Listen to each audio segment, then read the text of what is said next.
Okay. And we're live.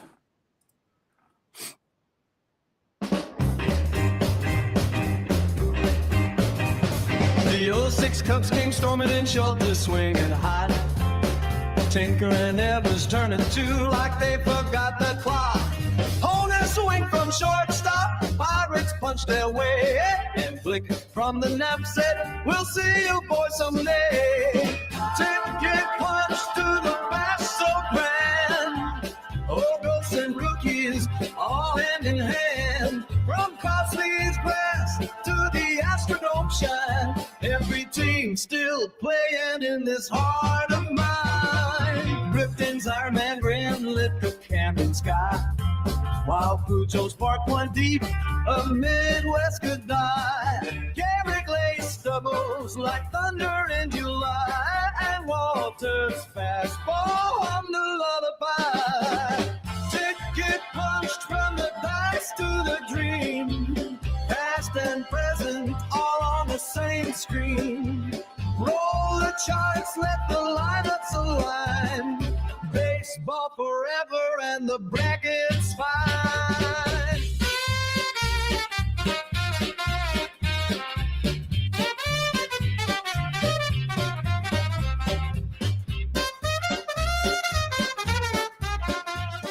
All right. I think I'm going to cut this short because we have a special guest here tonight. The video, that is, and not the broadcast. Hey, cool. Look who we have here tonight, everyone. We have Mr. Ron Juckett, Uncle Hello. Ron. How are you? Thank you for joining us tonight. I'm wonderful. How are you? Great. And we have Jamie Marshall here, and my name is Mike Silva, and this is the Big Beautiful Baseball Bash Live, episode 7. I'm going by this with the Star Wars theme because Jamie's pictures have the Star Wars kind of the Bash thing. So I've been using, like, we have Return of the Round 1. Now we have this is the Round 1 Wars. What today's episode is called. Just using the Star Wars names. Anyway, if you're a Star Wars fan. So yeah. So Mr. Juckett, very nice to have you here from Burlington, Vermont. Thank you. Thank you for having me. And we're going to play some baseball, but I guess we could just talk a little bit about, obviously we got a lot going on. I see now we have this Box Scores in the Basement. Box Scores from the Basement. It's a documentary that Mark Unger and some John Turnbull and Mike Zielinski. I'm sorry, I got hit. That's the wrong name. Mike Zielinski was actually on our show. Showing off Dynasty League, which was quite fun. Yep. Mike Canistrari and Mike Dobreski, Pesky Pole, and they're all doing the behind the scenes stuff. And so, that documentary hopefully will be getting together and hopefully having something to show you, a proof of concept video, hopefully by midsummer. That's great. Oh, wow. Yeah, no, I've been following, and I think a lot of people are following with interest because seems like a great project. I mean, get this hobby out there to the masses, I think, if there's something that we can show, why we're so passionate about it and do it in a way that it doesn't seem like we're playing Dungeons and Dragons in the basement, that it's going to be nothing but good for all of us. Yep. Yeah. And Definitely. just, that you guys are doing this, it's a big commitment of time and all that. So, I mean, I think everybody in the hobby should appreciate it, and hopefully it, pans out and comes out with you guys. It's been fun. And I've met some people that I didn't think I'd ever meet. I mean, we'd interviewed John Herson when I was with Dave on Digital Dice, but we had Jim Trunzo on a couple weeks ago, and that from Title Bout, and that was tremendous. You could have sat and talked with him for 3 or 4 hours. Who you guys had on last night, Marshall Patrick Garvey, we had on. Jamie and him were playing you did the 2002 World Series with him, right, Jamie? That's right. Yeah. That was his first exposure ever to a baseball sim. And so, so you guys had him on last night, and that was wonderful. And we had on someone new who had never heard of these sims, and we played Apago with him, and he really, Stratty Davis, I think his name is. And he interviewed, he interviews old players about their experiences, because once a baseball player retires, they love to talk about their experiences.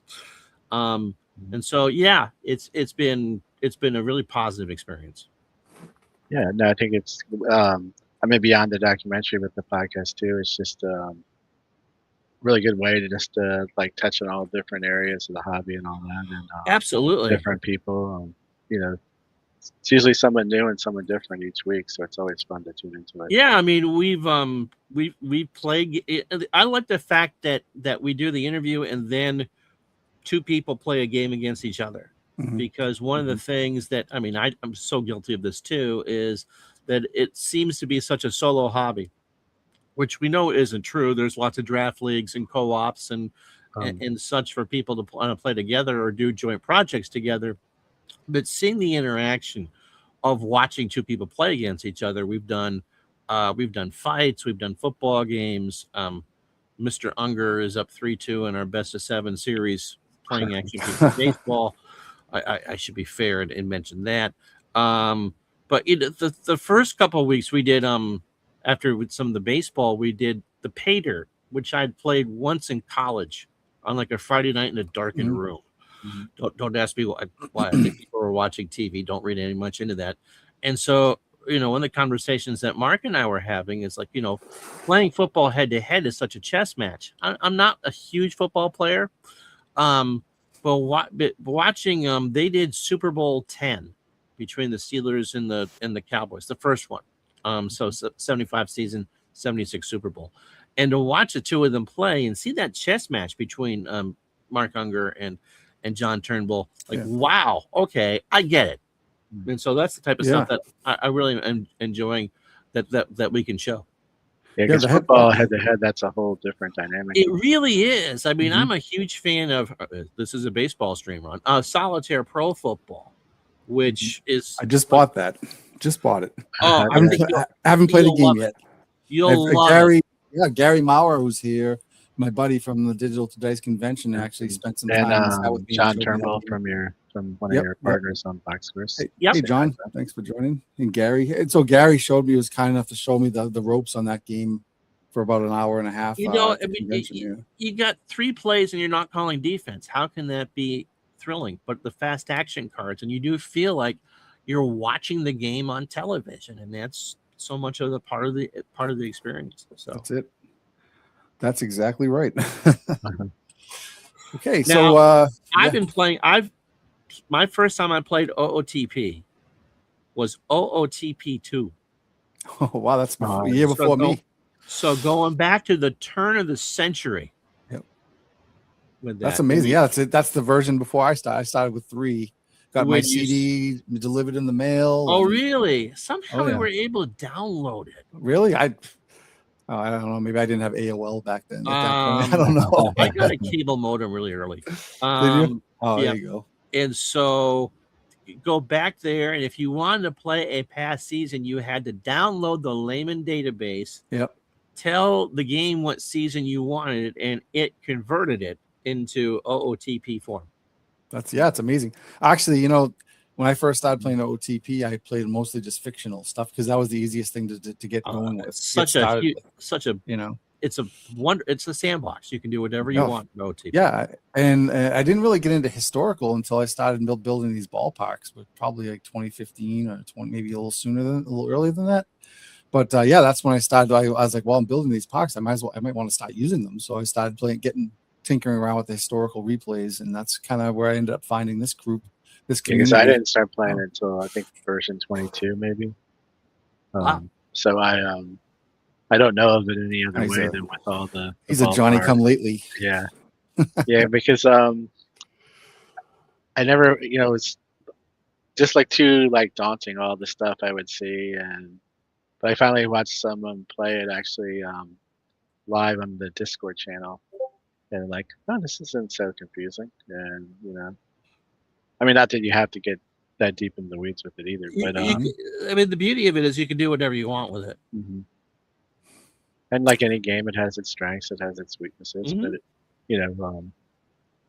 when you feel like it's like food. You're hungry for this. It appetizes you. Yep. So so Ron, I think people are excited because they don't have to listen to me try to broadcast the whole game every game now. They're like, hey, we got some talent on here now. We got some. We As got I the said, silky now that smooth Ron sounds of calling a Uncle Bash Ron. game, that's like, we went from like public Oh. access to like the network TV. How in the world did the 82 Padres make the final 32? Oh, Well, you could bring up their road to the Bash, and that. yeah, I could do that. Yeah, Because I'm looking at some of these other teams, and not much of a surprise here, not much of a surprise there. I mean, well, the they just- 2000 Orioles are a big surprise. Yeah, a they're big actually surprise. the biggest. But And they're up these 1-0 on the 3-game 1906 Cubs right series. You just gotta stay hot. anything can happen in a short series. Yeah, the 82 Padres beat the 56 Yankees in the finals. Here we go. So here's the. Oh wait, let me just. Sorry, I shouldn't have done that. Let me just move it up to the full screen. So yeah, this is the Padres beat the 2003 Marlins, 1997 Blue Jays, 1934 Braves, 08 White Sox, 09 Athletics, and the 56 Yankees. So Wow. When I did 56 last year in Action PC, and the Yankees breezed to the World Series. Yeah, they should have just. But Lawler and was it Eichelberg through the really Eichelberger, yeah Eichelberg, I think Juan the two of them. Eichelberger, and then they had John Count of Monte Fusco. Yeah, they just had two great games. The Yankees just couldn't hit them. Wow. So these are 2-game series, best of 3. No, best of 3. Yeah. Well, hopefully 3, but yeah, so far we have 2 teams. We've played about 7 games, and we're in the second day of games for. Basically we play 1 game for each, and then for each series, and then we go back and play the second game, and then if there's a third game, we play those, and then we go to the next round. So yeah, any game tonight is game 2. So one team's on the bubble, so someone could be eliminated in any one of these games. Yep. So I just I'll just go through this since you're on here. I'll just put this up. So we went through and made these little previews for this series, for each series, and so we got the 38 Yankees. This is the expected, not the batting order, but the expected starters in some of the Bash stats that they have so far.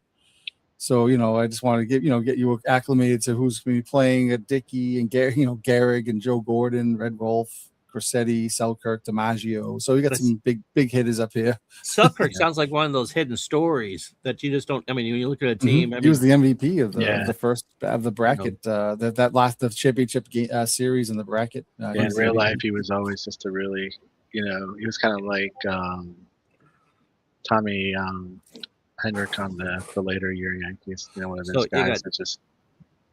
Dickey, a Hall of Famer. Gehrig, a Hall of Famer. Gordon's a Hall of Famer too, right? I don't know that. He is a Hall of Famer. That's a good question. And DiMaggio's a Hall of Famer.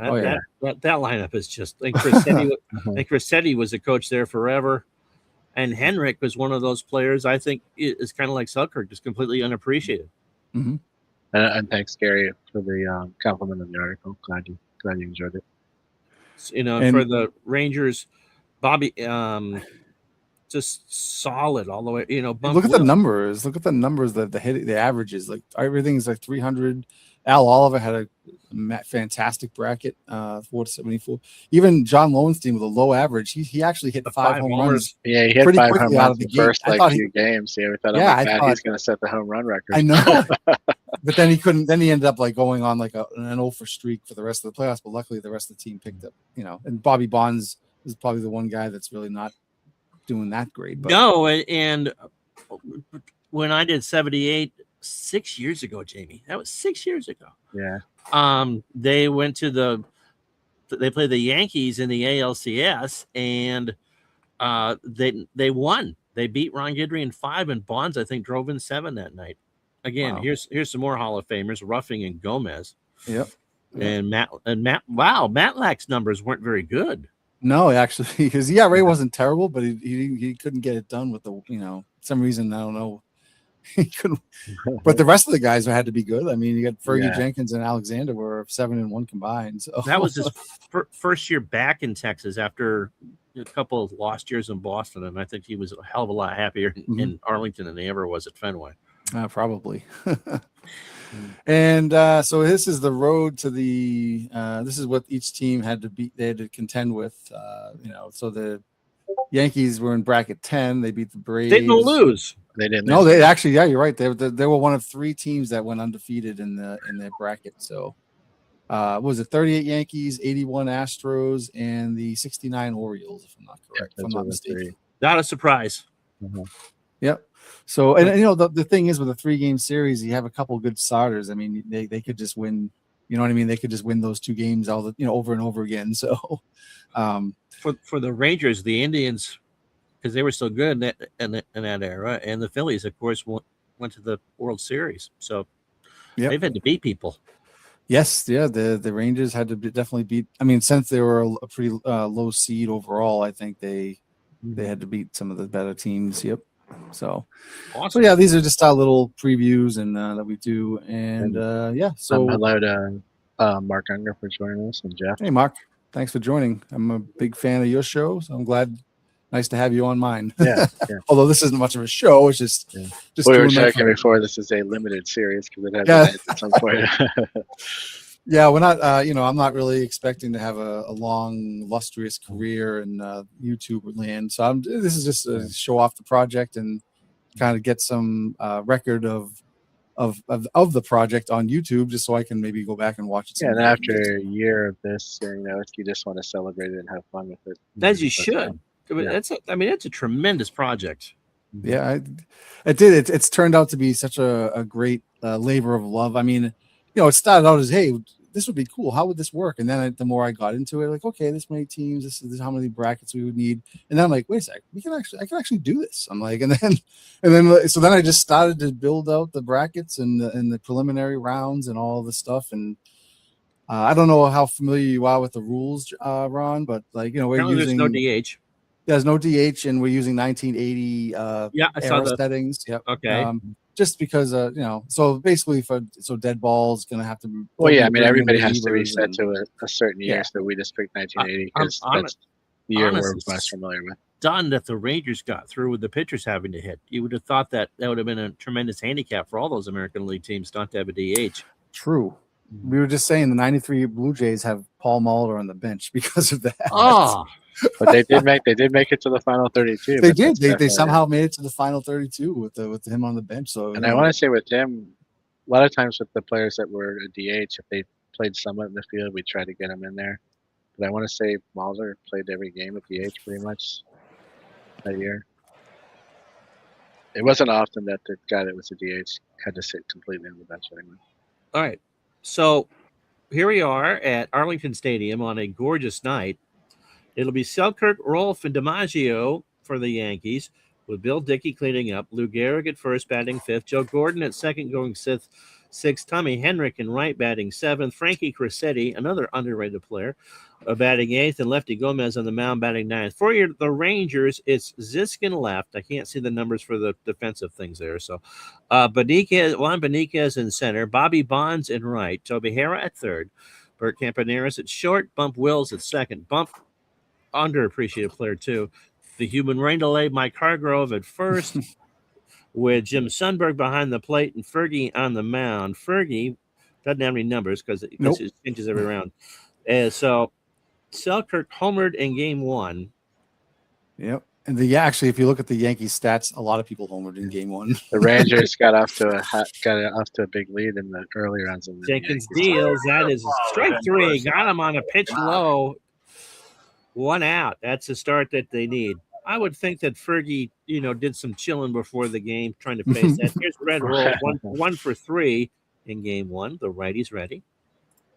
So is Fergie. Swing and fly ball, right center field. That's going to get down in the gap.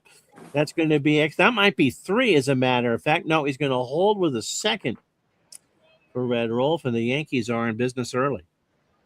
For Joe DiMaggio, good luck with that. 2 for 5 and 3 RBI in game 1. Swings, and that's in the left center field, and that is an easy catch for Beniquez, and there's 2 quick out. Get through the first, and you just kind of calm down, don't you? Here's Bill Dickey, 1 for 5 in game 1. Swings, and there's a pop-up. No, that's a base hit into right center field, and so that's a double. Sorry, we got some sounds playing in the background, so I apologize for I have these like little sounds that play. Sorry. That's So fine. if it interrupts you, I No, apologize. that's fine. Here's Lou Gehrig. Gehrig hit 2 home runs in game 1, drove in 5, and went 3 for 5. Swings, and that got away. He's a wild pitch, and the runner moves up to third.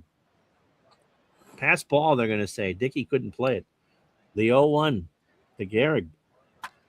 Swung on, and there's a ground ball to first, and that will do. However, the Yankees get a run on 2 hits. We played half an inning. The Rangers, I must would take that as a victory. I'm sure that they will. So Hara leading off, Bonds batting second, Hargrove will go third, Ziskin left will clean up. Will's fifth?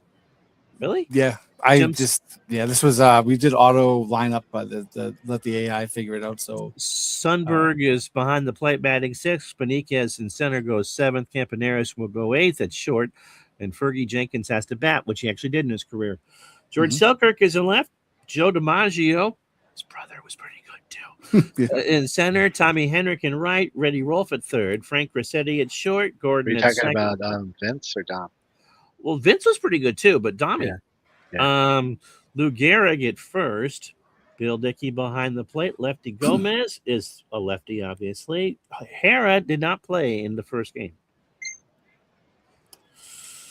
Here's the pitch. Swung on and missed, strike 3. A 2-2, and he got him to chase it one outside of the zone. 1 out on the changeup.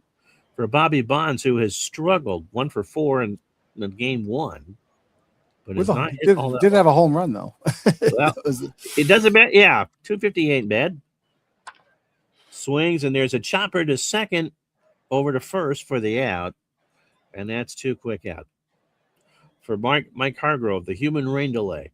1 for 2. Why do they call him that? Sorry. Because he was the first one to kind of sit there and adjust his gloves. Oh, okay. I mean, interesting. he was kind of why we have a pitch clock today.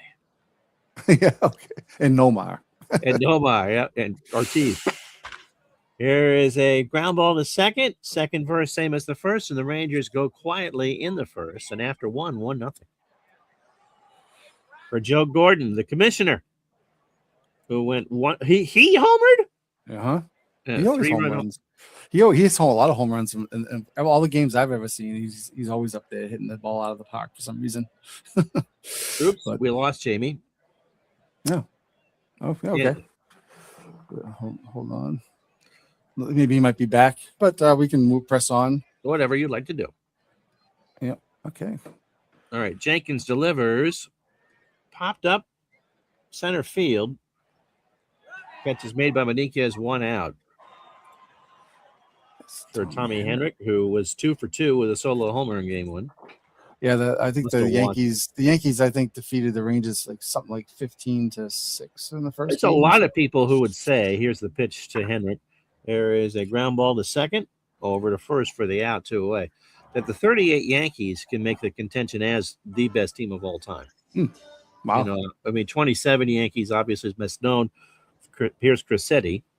Strike 3. Got him. He chased one up in the zone, and that will do. All right. So Fergie gets him in order in the second, 1-0. Richie Zisk. He's a platoon player. He's okay. He'd be the DH if he had one. Yeah. Swings, and that is a line drive to second, 1 out. I was going to say that, the 98 Yankees, the 27 Yankees are considered right up there, but you could make a case for 38 being right there. Yeah. I mean, they were undefeated in the Bash so far. Yeah, I mean, that's pretty good. Here's Bump Wills, who homered and went 2 for 4 in game 1. Gomez breezing through. Chase 1. That is into center field. Back they go. DiMaggio on the track, 2 out. So Grove cruising right along. Here's Sundberg. Swung on, ground ball, past Crissetti. There goes a no-hitter, and that's the first hit for the Rangers. For Juan Beniquez, who went 0 for 4. Juan played for a lot of teams. Including I was just going to say, he's all over the place. He's Red Sox, he played a long time for the Angels, too. Mm-hmm. Orioles. That's true. Yeah. Sundberg on first. Curveball. There's a ground ball to third. has time to sign it, throws to first, and we're through 2. So at least there's no hitter. After 2, 1-0 Yankees. For I'm Gomez. curious. I'm curious about Beniquez. If he ever, I don't know if he's ever played for anything more than a. Oh, are you there? Can you hear me? Yeah, Jamie's back. Okay, yeah. Yeah, I don't know if Beniquez ever played for a National League team. It seems like all the teams I just named are all American League teams, but maybe somebody can look that up. I can't think of it off the top of my head. I mean, Yeah. I know. Yeah. Okay, sorry, Ron. Go ahead. All right, so top of the 3rd, it'll be Gomez, Selkirk, and Rolfe to face Fergie, who has struck out 2 his first time through the lineup. Outside, got him. Looking. Gomez was told not to swing, and he didn't. So opening 9, good for Fergie.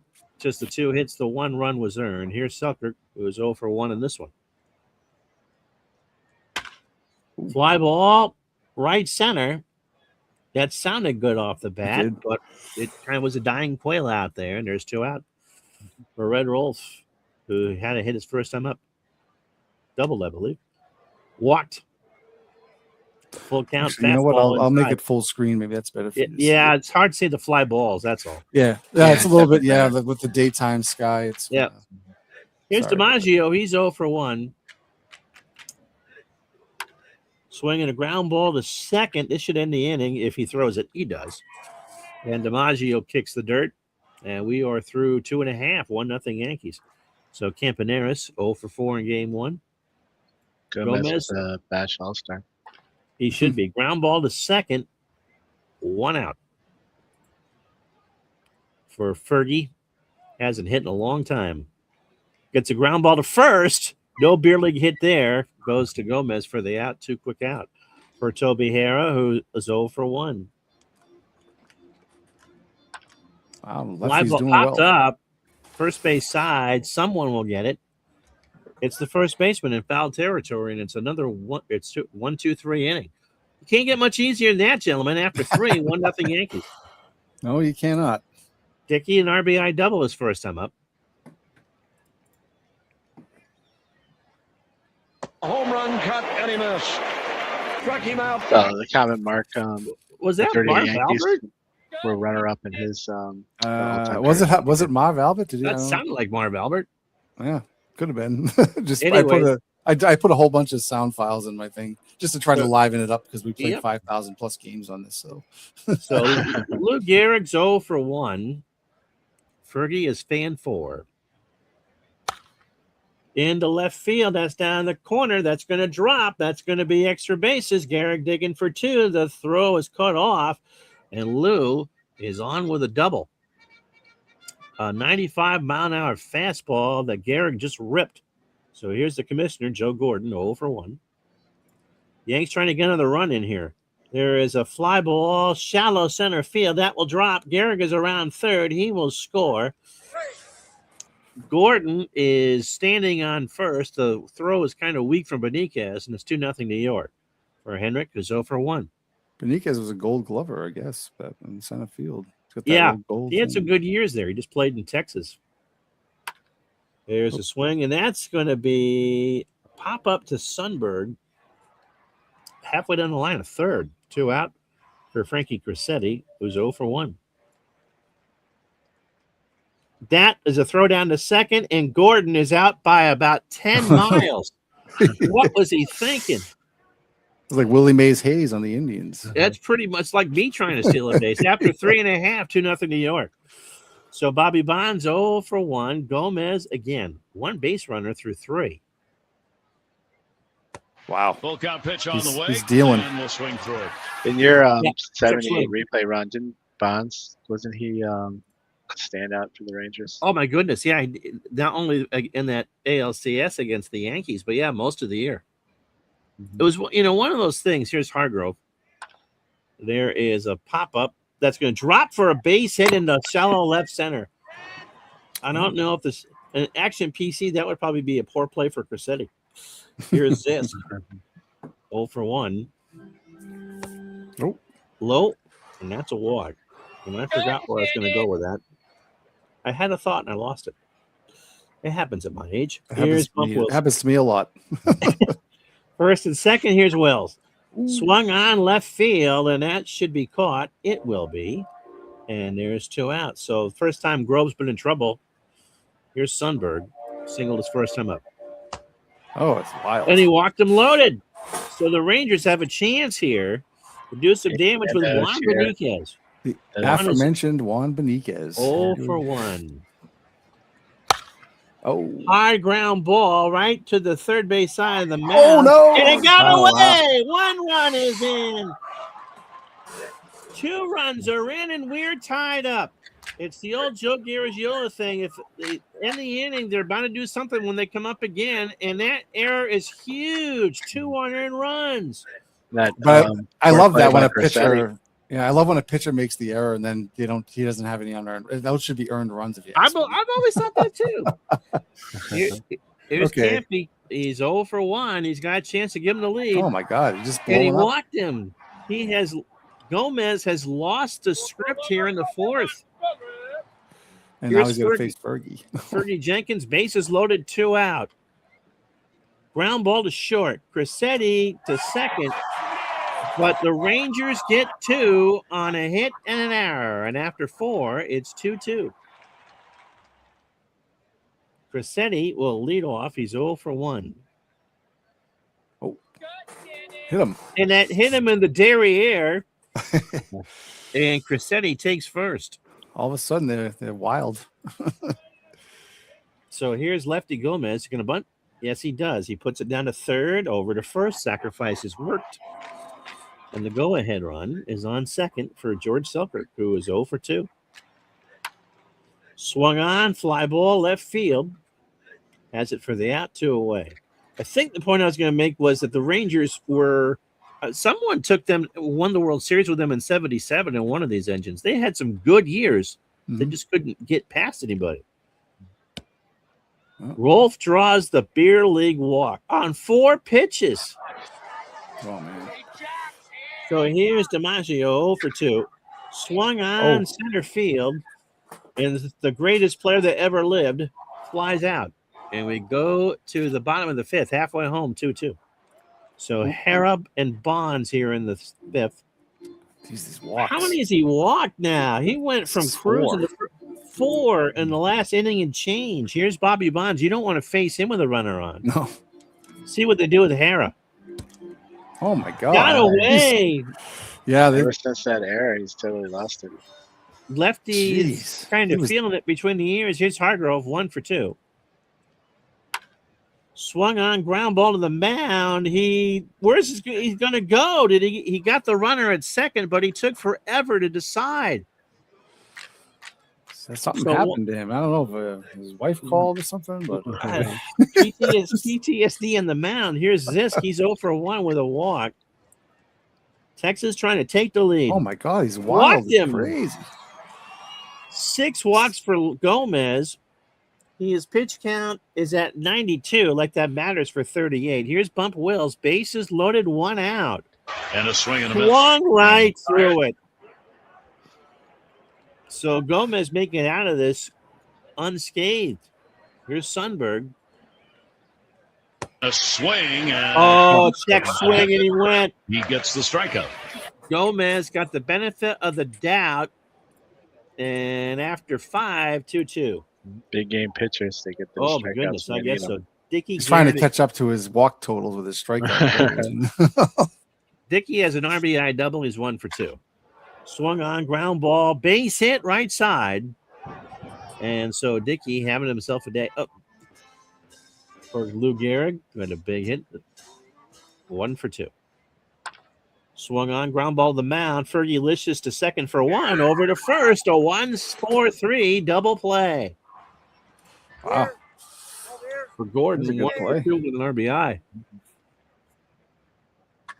Swing on and a ground ball up past a diving second baseman. 6 hit for the Yankees. Who are 11-1 in this tournament?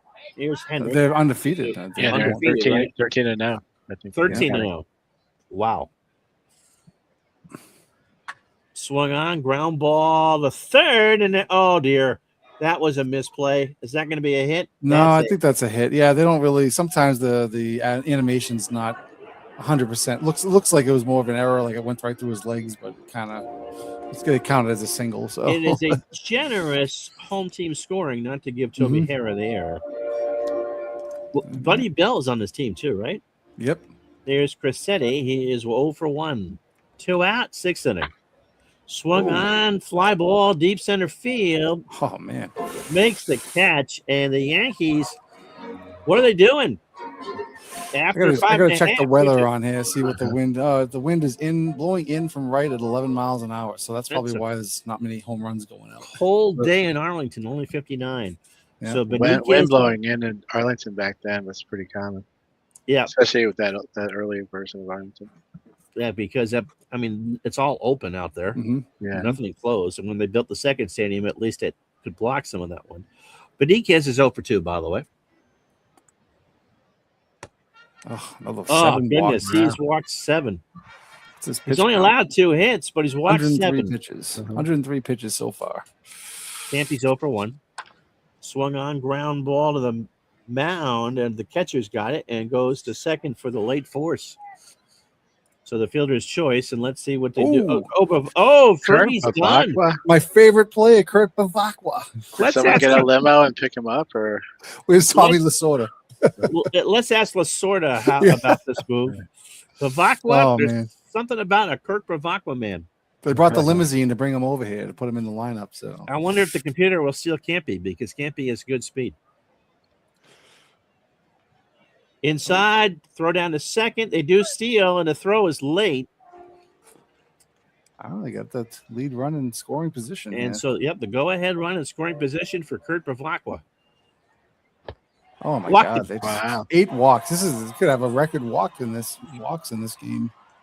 Not even close. Coming up now, walked a lot in his career. Toby Hara, 5 1/3 for Gomez, 2 hits, 8 walks, 4 strikeouts. Swung on, fly ball, right field, and that is off the wall. 1 run is in, 2 runs are in. He's digging for third is Hara, and he's in there with a triple. They've had 3 hits and 4 runs, and for the first time, there's a drunken fan that's he's like it's a peanut vendor or something. First time he seems to follow the bash around stadium to stadium. The Yankees are behind. Here's Bobby Bonds. He's 0 for 2. Gomez. Not even close. 9 walks. I can't believe he's even still in there. That's amazing. He's throwing look at his pitches and maybe 4 strikes. He's in the red in his stamina. They haven't taken him out yet, though. Oh. Hargrove 1 for 3. This is stunning. Swung on, shallow center field, base hit, 5-2. Runner goes to third. Here's the guy again. Okay, he's playing. All right. Here's Richie Zisk, lefty Gomez. A home run cut and he missed. Struck him out. No, that's Bob Uecker. Oh, that's right. That's who it is. Yeah, the last one. That's Bob Uecker. Yeah. So here's Bump Wills. Bump is 0 for 3, but the Rangers are up 5-2 here in the 6th. Swung on, ground ball to third, and this should end the inning. However, the Rangers, 3 runs, and they lead it 5-2. And that does end. Lefty Gomez has finally closed the book with a pinch hit. Dahlgren. A new pitcher for the Rangers. And for the Rangers, it's Steve Comer. Wasn't he? He was a swing band for them, wasn't he? Yeah, I think he did. I think he started. He could start and relieve. Yep. Mm-hmm. Yeah, they only have a 3-man rotation, so we kind of put some of their right because of the three game series. Yep. So here's the Babe. Fly ball right center. That's going to drop for a hit. So Dahlgren, who would be a pretty halfway decent first baseman himself, is on. Here's Selkirk 0 for 3. Swung on, ground ball to third. Harris to second for 1, and the throw to first. They got it. 5-4-3. Wow. Everything's coming up Texas. Yeah. Here's Rolf. He's 1 for 1. He walked 2. Swung on, ground ball to first, and that's the inning. Stretch time here in Arlington. 5-2 Rangers. And take a drink. Yep. Go ahead. I'm going to do the same thing. I am Monty Pearson. I don't know much about him. Sundberg, Benitez, and Campaneris to face him, however. Monty's ready.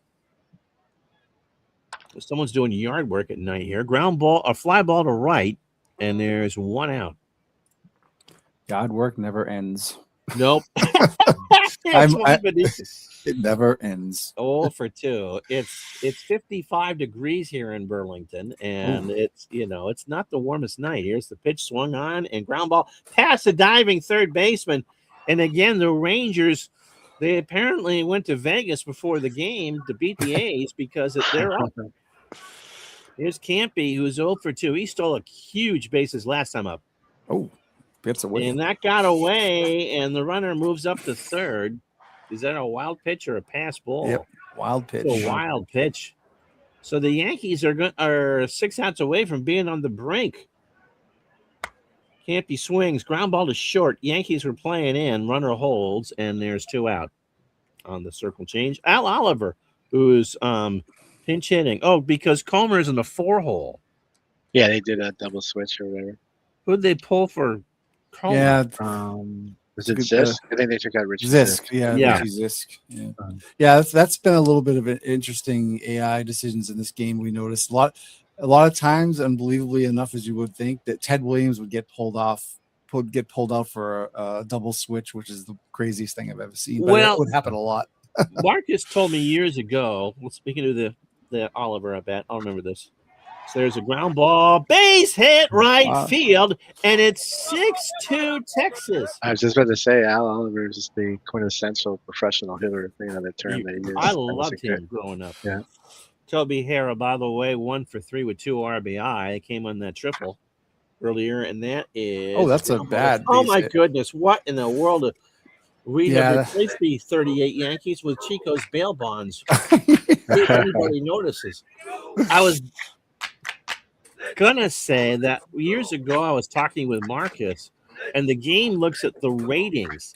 It doesn't necessarily look at the name. So Exactly, while we would go, why in the world would you pinch hit for Ted Williams? Well, the ratings say that's the right move. Bonds. And that's a good point, but Ted Williams is easily rated the best player. Well, they didn't really pinch hit for him. They would do a double switch. Well, his defense wasn't very good. He was not a good left fielder.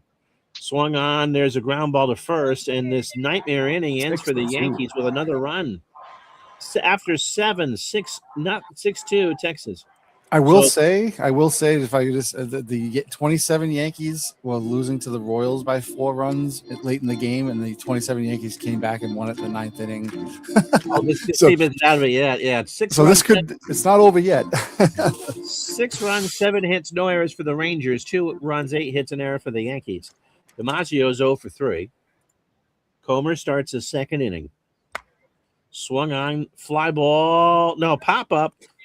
Wow. When you're hot, you're hot. Mm-hmm. So here's Bill Dickey, 2 for 3 with an RBI.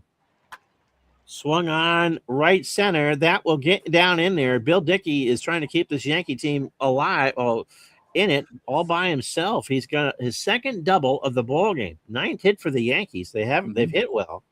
Here's Gehrig, Lou, 1 for 3. He has a double. 2 home runs in the first game. It's driven in 5 in this series. Swung on, goes the opposite way. That's going to split the gap. It's now a 6-3 ball game as Gehrig is into second. Didn't need to slide, but he does. So 10 hits for the Yankees as they're coming back. Here's Gordon, 2 for 3 with an RBI tonight. Swung on right field, but shallow. Bonds is there, 2 out.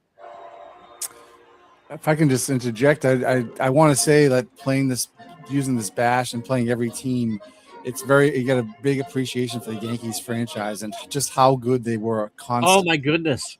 Oh, absolutely. They had very few bad years. They were always highly rated in every bracket that they were in. It was amazing. And then consequently they have the best overall winning percentage. I would think so. Yeah. I mean, it's not even close. So I definitely have a respect for this franchise. And that even though I knew that they had all those championships, those teams are just amazing. Which is one of those things that but when you see it, out in front of you, it just reinforces it. Henrik 1 for 3. When I did 49, Henrik had a great year. Ground ball to first, and that will do. Yankees get one. They make it interesting. Bottom 8, 6-3 Texas. So Monty Pearson gave up 3 hits in his first inning. Here's Hargrove. Swung on, ground ball to second, 1 out, which Yankees made could use 1990 feel Ooh, so much Lowenstein. better. Here he is. Lowenstein is a pinch hitter. Yep. Let it be Lowenstein. 1 for 5 in game 1, but he's platooning, and so Yeah. he'll pinch hit for Comer. I wonder if OTP doesn't do his hair justice, unfortunately. So I wonder I'm if sure the- Oscar Gamble suffers from that too. Cleveland will probably close it. Oh, But he draws the walk. The Walk Yankees is think biting it's the Yankee Yankees. 49. Here's Bump Wills. He's 0 for 4 today. oh, Ground ball, a fly ball down the line of right. That's going to be extra bases. That should score the run. Lowenstein around third. Here he comes. There is no throw. And you got to throw. It's 7-3. You can't give up a run like that. mm-hmm. For Sundberg, who's 1 for 3. There's a train. Ground ball to the mound. Pearson waits, throws, got him. It's like Monty Brewster playing. The That's the going train to the coming in outfield. because they know they're heading back to New York. Yeah. So here's Beniquez, 1 for 3. Fly ball, or popped up rather. Crissetti, maybe. Nope, it's Rolf, and that'll do it. We go to the 9th. The Yankees, 4 to tie, 5 to go. No, it's Umbarger. Well, again, if you're using, he's a Swiss Army knife pitcher too. So Crissetti, pinch hitter, and Selkirk. Who's on the Yankee bench? Who are they going to pinch hit, you think? We can see you got Knickerbocker, Powell, Hogue, and Joe Glenn. If they don't bring in That's- Knickerbocker, I'm going to be disappointed. Yeah. I should go crack open one. All right. All right. Crissetti, Umbarger deals, swung on, popped up, center field, 1 out. This would be a stunner. Here's Jake Powell as the pinch hitter. Swings, ground ball to Campaneris. High throw, but there's 2 out. So last chance saloon now for the Yankees is George Selkirk, who is 0 for 4. Goodness gracious, Buffy St. Marie. Outside ball 4, and there is hope for the Yankees. For Red Wolf, who is 1 for 2. He's walked, I believe, a couple times too. Selkirk on first, swung on, man. ground ball to second, and the Rangers win. Yep, there'll be a game 3. There will be a third game in this series. They're going to go back to New York. Wow, that's great. Dude, what a game. What a call, Ron. This is amazing. Thank you. Amazing. 7 runs, 8 hits, no errors for the Rangers. I mean, the Yankees left on 8. The Ranger, oh no, that's team left on. They did leave on 12. The Rangers left on 12. 12, yep. So Lefty Gomez, 6 innings, 4 hits, 5 runs, 3 earned. He walked 9. Yeah, it's amazing. Yeah, And that struck killed out him. 5. Pearson, 2 innings, 4 hits, 2 runs, both earned, although his defense let him down to walk. Fergie Jenkins, 6 innings for the win, 7 hits, 2 runs, both earned. He walked 2 and struck out 4, but he threw 115. Comer gets the hold, 2 innings, 3 hits, a run it was earned, and Umbarger, even around the walk, sends the series back to New York. Oh, there he goes. Lefty Gomez sets the playoff game record for walks with 8. And Well, then that's 9. I'm sorry, 9. I mean, that's just in the bracket, but yeah. Oh my goodness. Ooh, baby. So we're going game 3. That one. That's their first, the 38 Yankees' first loss in the back. Yep. You're welcome, Mike. The 81. Nobody's undefeated now. All the undefeated teams have lost one. Yep. Yeah, I'm as much as I respect the Yankees, I'm not going to shed a tear for them losing. No, and as I said in the beginning, I mean, I've known someone who's actually gotten the 77 Rangers to win the World Series. I think that was in Strat. We got the Rangers to the World Series in Action PC. The Dodgers took them out in 5. So but they should not be seriously competing with the 38 Yankees. But that's the beauty of a short series is you just never know. And if he had pitched the way he did the first 3 innings, it's not a ball game. Yeah. It's funny that 78 replay you did on your channel, Rod, because it was during COVID and you were broadcasting almost every day. We did it. We win every day. Yeah. Once I a watched we win every so day. much of that too. And that season, I almost remember it like it's the real, like when I think of 78, the moments that come to mind are all from your replay. It was fun. It was fun to do. We had because the Dodgers won the World Series, Mike. But Oh, really? Oh, yep, they did. They won in 5. Well, they didn't have to play Wow. the Yankees. They didn't have to play the Yankees or the Red Sox. because really that one game playoff, whoever won the game playoff between the Yankees and Red Sox was going to win the World Series. They were the two best teams. So the Dodgers and the Pirates played 12 times as they did Wow. back then. And the Dodgers could never beat Pittsburgh. So the last game that the Dodgers played the Pirates, I had it a very, I don't want to say Jamie obnoxious, but a devout giant Dodgers fan. Oh, Who okay. accused me of cheating every time the Dodgers didn't do well. And so, so it's the last time the Dodgers and Pirates are playing that year, and the game goes into extra innings. And I manage, unless it's the Red Sox, I manage the home team. So I'm doing the Pirates, and I'm looking at the bench, and there aren't any good options. Jamie, do you remember this? This is the game. I probably remember this game more than even any game I've ever played myself. Okay. And so the lone pinch hitter, because I'm sure I had to use Jackson and Colby for the Pirates, is I'm bringing in Mario Mendoza to pinch hit. Okay. And there's a reason why they call it the Mendoza line. Yeah. And so I forget who was pitching for the Dodgers, maybe Charlie Huff or Terry Forster. I mean, their pen was pretty good. And I'm sure they had Bob Welch at that point too, who was a swingman in 78. And so what's Mendoza do? He hits an absolute no dollar to walk. And so what did that Dodgers fan say to you after that? I believe the words were Maldito, and that was probably the only one I could say out loud in a public stream. Was that the last that he ever came back? Oh, no. I could remember if that. No, he had some health issues. Year I think I did whatever year I did after he started for that. But no, because they won the World Series that year in 5. It wasn't, we've had all these 1,000+ games that I've done with all this. Yep, Mario Mendoza did indeed do his impression of Rick Camp. And for 7 I've only had one good World Series. So one of the Red Sox blew one in 88. I mean, they've all been one-sided affairs. It's the first year that you did, that was with the 82 season, is that right? Yes. Oh, I hope you feel better. And the Expos won that in 19. Dave doesn't have Wi-Fi in the toilet, so he's a little late. So that was the one the Expos won. Steve Rogers had a hell of a year. They killed the Dodgers in the LCS, and they beat the Orioles in 6. But I've only in 7 amazing. World Series, I've only had one 7-game World Series. That's wow.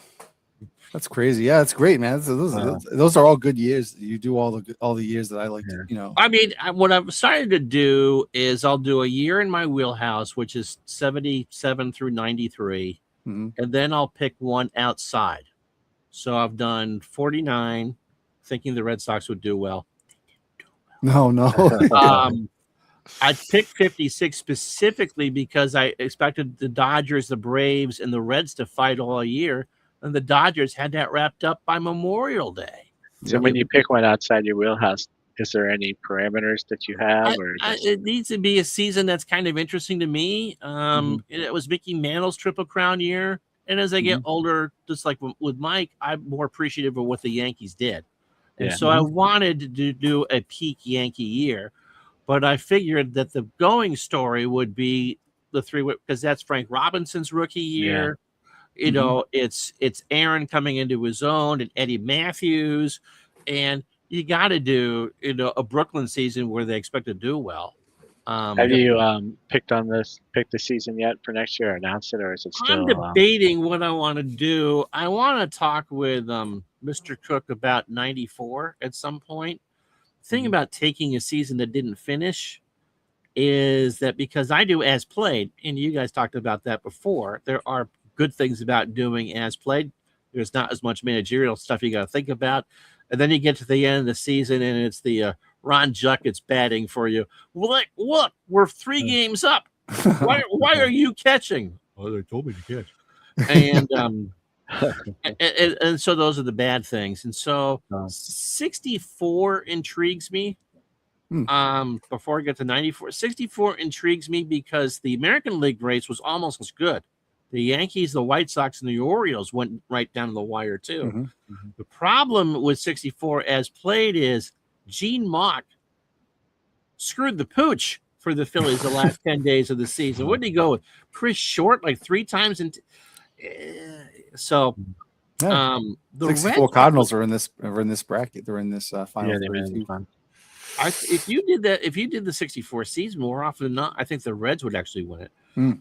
I'd be interested in doing 94 at some point, but I would want to see if we could get some projections or something to figure out. Yeah, I bet you could get with Dave Cook. He could probably get right, in there. because we're missing the final 45 games of the year, the last quarter. Yeah, at least it's not like half Hey, Legends. Hi, Legends. So those are 2 thoughts. It'll be out of the wheelhouse. I did 56 last year. I hope to be healthy and people are interested long enough that I would eventually do. I don't know if I've done a 40 season. I've done a 50 season. I'd like to do a 60 season. It would not be 67 just for that, because it's been done. Yeah. My good pennant race in the American League though, but yeah. Oh yeah. I mean, well, I was gonna say, if you're thinking Red Sox, if you're doing a Red Sox replay and then they lose and you're feeling a little down, you can always watch one of Bernie Strom's. Those are great. Eventually, if some Red Sox team's going to win, then you'll feel better about it. I picked 49 specifically because of the Red Sox. Yeah, and I haven't quietly picked good years for the Red Sox, and 88's the only time that they've even come close. Mm-hmm. And the Twins, who were a better team in 88 than the one that won in 87, took them right to Game 7 in the ALCS. I mean, I've had some great LCSs. It's been fun. I don't know if I would do. I mean, some people would I do a dead ball season? I don't know if I would do a dead ball season. But I'd like to be able to stay healthy and people have enough interest that maybe, by the time that we're done with this, they have done one season in every decade. Oh, that would be great. Really cool, I'm not sure how much my audience liked 49 and 56. I had a hell of a lot of fun. I learned a lot. We were talking with the Replay Gamer the other night. I asked him, because he's doing the 26 Yankees day by day. And that's a really fun project. That's so much fun. Yeah. Did it feel fictional to him? And he said no, because once you start to know the stories, then it becomes more real. Mm-hmm. Because I have memories of Fergie Jenkins and Juan Benitez. It may not be from the 78 season, but I knew of those players. But, you look at the 38 Yankees, and they're just names that you've read about. Mm-hmm. Yeah, we've had that a lot with the doing this tournament. Because every single team that's played has been on the screen at some point. Right. And you do start, guys, obviously somebody you don't know, and they start resonating with you, One of them played last night, Paul Shaw, the third baseman for the 72 Royals. Unless you were a baseball fan in the late 60s or a Royals fan, it's probably not someone. But he just, had a really great series, and those are the guys that really stick with you when you do these things. It was the year before George Brett came on. Yeah, the last. So he was like, oh God! Yeah. So he essentially got Wally pipped. Yeah. There's in the series between Mark and myself, there's a pitcher from the Mets. How you doing, MV? That I've never had heard of before we started the series. And in 73, he probably ended up being their best reliever, Harry Parker. He's had that one tremendous year. Everyone thinks it's Tug McGraw, and you got to believe. But if you look at McGraw's numbers in 73, maybe he had a great finish when the Mets went on that run to win the division. Yeah. But his numbers in 73 weren't great. It's Harry Parker should have been closing. Yeah. Right. So there's all the other names that Felix Millan and Cleon Jones. I mean, if you were alive for that era, their names you're going to know, but they are names that kind of get, like a Marty Barrett, for instance. They just kind of get lost. Yeah. Mm-hmm. So, Ron, what do you feel like doing? You want to do? I mean, you don't have to broadcast the whole game. If you want. We can just kind of chat through the. Or we can just play a game and just kind of talk. Let's just play a game. All right, fine. All right, 72 Reds, 2003 Athletics. Sound good? Sure. To you? Or is there actually, if there's any particular game here you want to do, you want to see, you get We can just do one out of order. It doesn't really matter. We did one last night from Marshall. We did the 72 Royals. Oh, you want to see the 82 Padres? See if they can win their series. I'm actually the Cardinals Orioles. Where is that? Oh yeah, okay. So Baltimore leads that 1-0. They got Jim Palmer, Kurt Simmons. You want to do that one? Yeah, because those are two pretty evenly matched teams. Yeah. Okay, let me just bring this up. Oops, that's My not what I mom wanted was to do. pregnant for me for that World Series. So, as it turns out, 80 Mets. Okay. 33 Braves. 2010 Yankees. That's a pretty tough out too, right? 69 Pirates. Yeah. Yeah. And for the 16 Nats, I loved covering the Nationals. By the way. Oh yeah, I forgot about that. Yeah, you did that. 78 Red Sox. That's a pretty tough run for the Cardinals. The 88 Mets. Yep. 78 Red Sox. Nah. And that Expo team, the Nationals were a playoff team. The Braves were a playoff team. And they only the lost to Expos, the Padres once. right? and the Braves, yeah, wow. And the Expos took the Phillies down to the last weekend, last weekend of the season, at 80. Yep. That's a tough bracket, and they've only lost once. Yep. So that's pretty cool. And then we got here's these are the batters, and the Frankie Robinson just was mashing. Well, we know the number one Bash fan, John Henry, will be rooting for his childhood Cardinals. Dal Maxville, 180. He looks like the Mario Mendoza kind of type, you know. Yeah, he does, doesn't he? All right, so Johnny Lewis had the okay. So look at the stats on Bob Gibson: 0.6 ERA in 5 games. Some crow. Then hey, Jim Palmer was no slouch either. 1.8 ERA for 4-1. I mean that's the year that they had 4 starters that won 20 games. Mm-hmm. Roger Craig. I always joke around, and I'll say it again.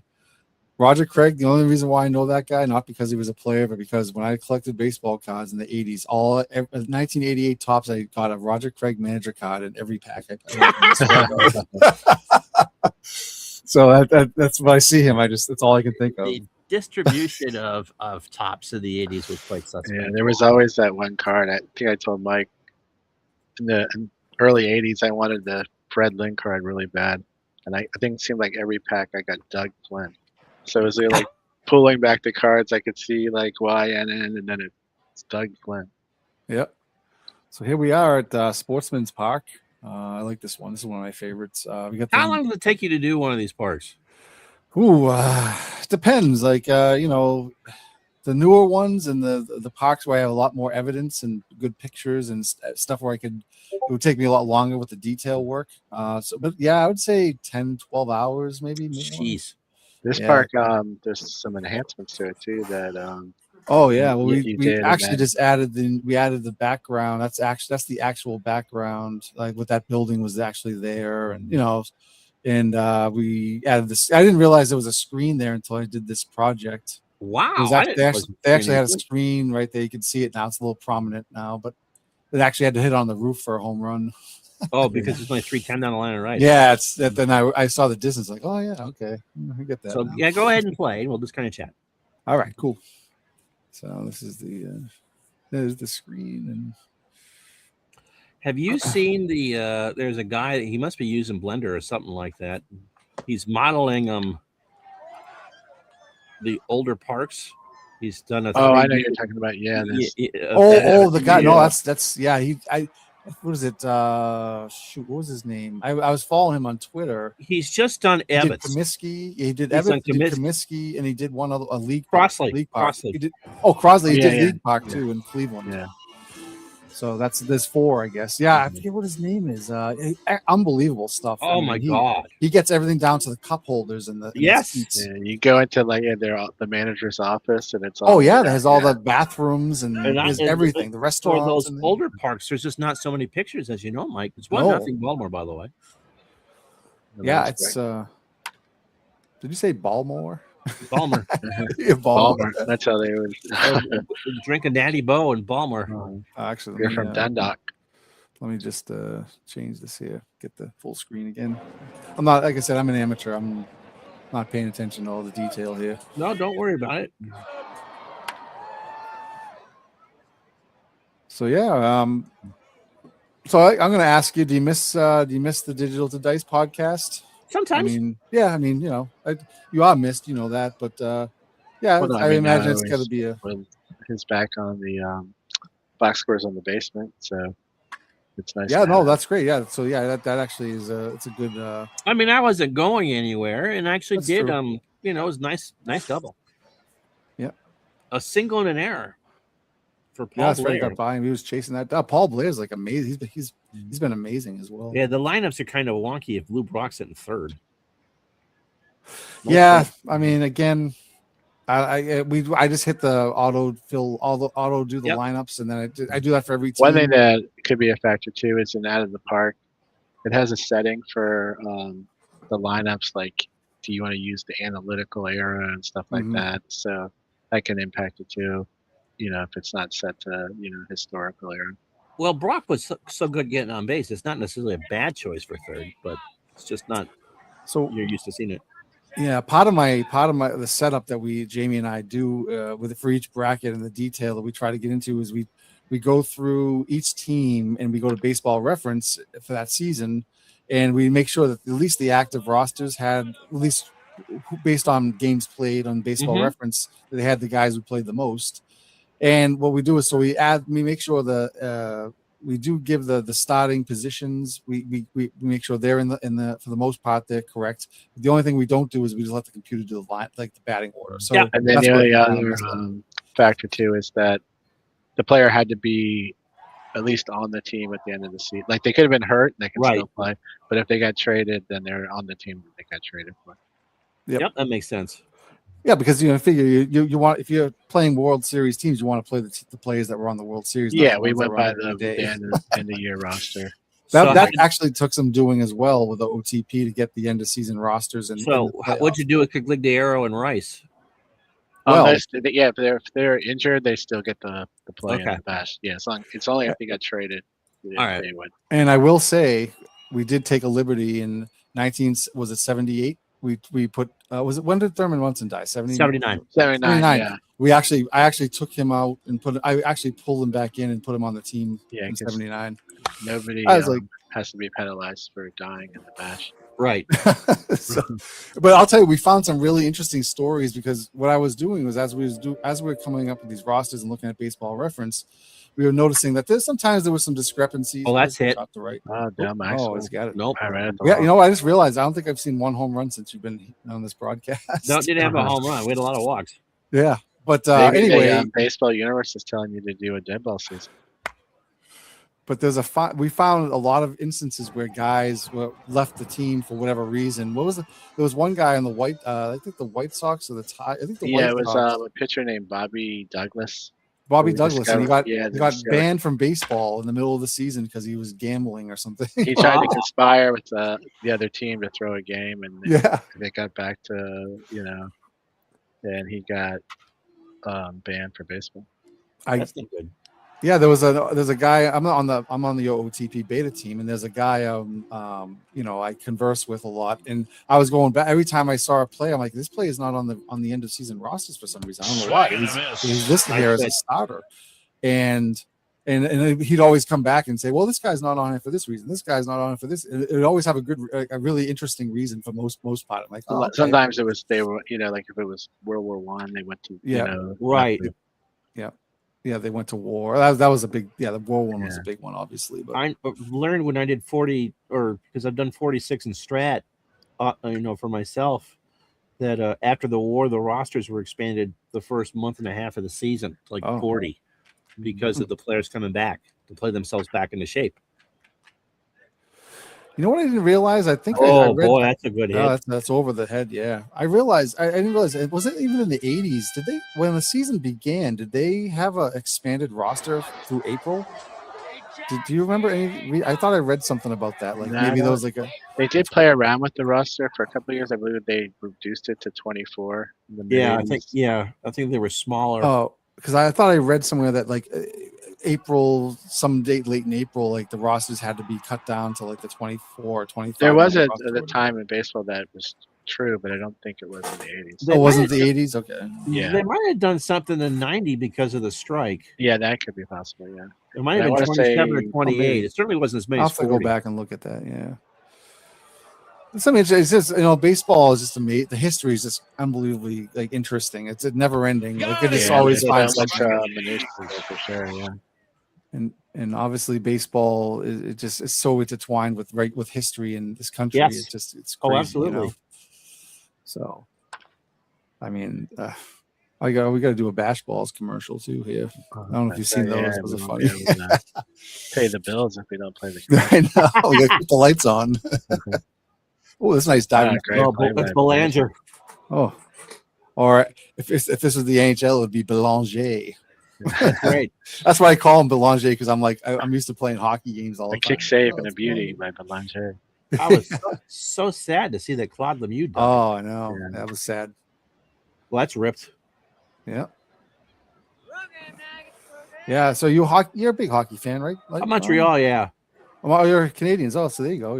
At least you're still relevant right now. The Bruins That's are right. Long gone. We won't be after in the next 2 days, but right now we are. They've had tremendous year. I think, when that first game they kicked the crap out of them, I just thought it was mostly because Carolina's obviously like rusty from having like 11 days 2 off. weeks without playing. Yeah. So I was like, I think they're going to come back the second game, and then they did, and then the third game they did. I will say this: Marty St. Louis was a brilliant hire. Mm-hmm. Yes, he was. He played his college hockey up the hill at UVM. I know. I was up there. I went to St. I told you I saw before. I Oh, you went to St. Mike's, yeah. Yeah, St. Mike's, and he was there, and Tim Thomas was there when I was up Yep. there. So yeah, there's a bond. There's a So what year did you graduate from St. Mike's? Well, it was. I didn't actually finich there, but I didn't finish at Linden either. But that's besides. Well, the it's point. funny. Well, 98 would have been my graduation year. Okay. But 94, 95, I was up there. Okay, so that was before we moved to Burlington. 98 was the year I got married. Oh, okay. Wow. That's another run for the Oilers. That's two. Okay. Where are you from originally, Ron? I was born in Glens Falls, New York, Okay. and I grew up in a small town called Poultney, Okay. which is 20 miles west of Rutland, All right. In Vermont. Okay. So and about an hour and a half north of Albany. if you're calling a town in Vermont a small town, that's got to be really small. Well, actually, for Vermont, it's not a small town, but I live in Burlington. Obviously, it's the largest city in the state. It's 40,000. It was when I started to work with Dave. He's from Beverly, and Beverly's bigger than Burlington. But because you got all the cities around Boston that are bigger, it's like nope, it's a suburb. Suburb my ass. No, it's out there. It's a hike. I mean, my yeah. In fact, it's funny. My two boys live with their mother in the town that Dave grew up in Danvers, right next Danvers, door. yep. Yeah, so it's funny. I was talking to him at the convention. I was like, yeah, this is crazy. They go to the same high school you went to. But I have a niece that goes to Endicott. So it's nice. a small world. That's a nice one. Yeah. Yeah. And I think I also told you that my younger brother went to Linden State. So I've been up there to visit him a few times. I went to a bunch of parties up there. It was actually a lot of fun up there. It is a gorgeous campus. It is. It is isolated like you wouldn't believe, but it is a gorgeous campus. Yep. You just drive until 93 ends, and then you're pretty much there. Apparently, Mark lives in quite a large apartment building. What's that? Oh, I was seeing his comment. He said he has 40,000 people that live in this apartment building. So yeah. I mean, Burlington is so unproportional to the rest of the state. It's a nice, beautiful. I love Burlington. It's a great city. It's a great city. Is. We've been here 28 years in October. The wifey's from Montpelier. Oh, okay.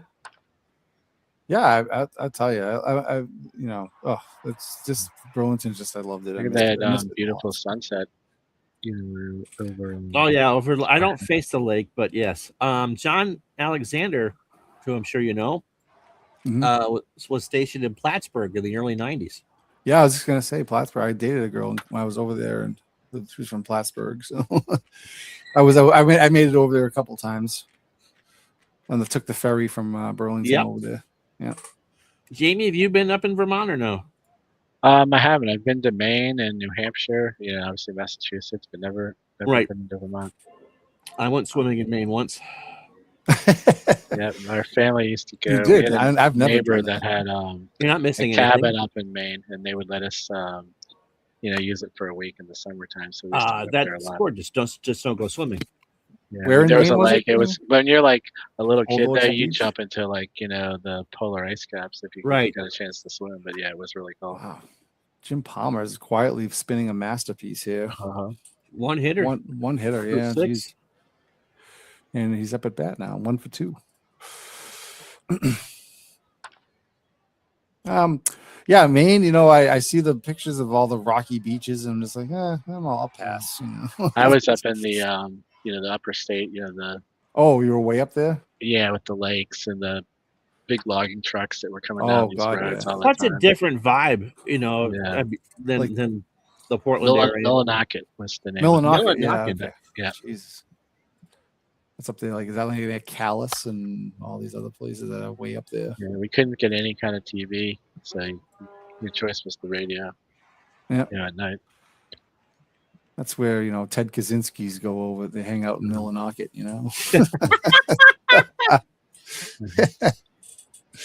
No, that's great, Palmer's only a fan too, by the way.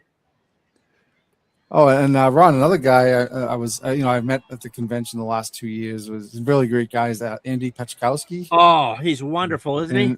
Yeah, he told me he actually met you for lunch one time because He not, was not as the far. stranger that I met by the parking garage that I knew from the internet. Yeah.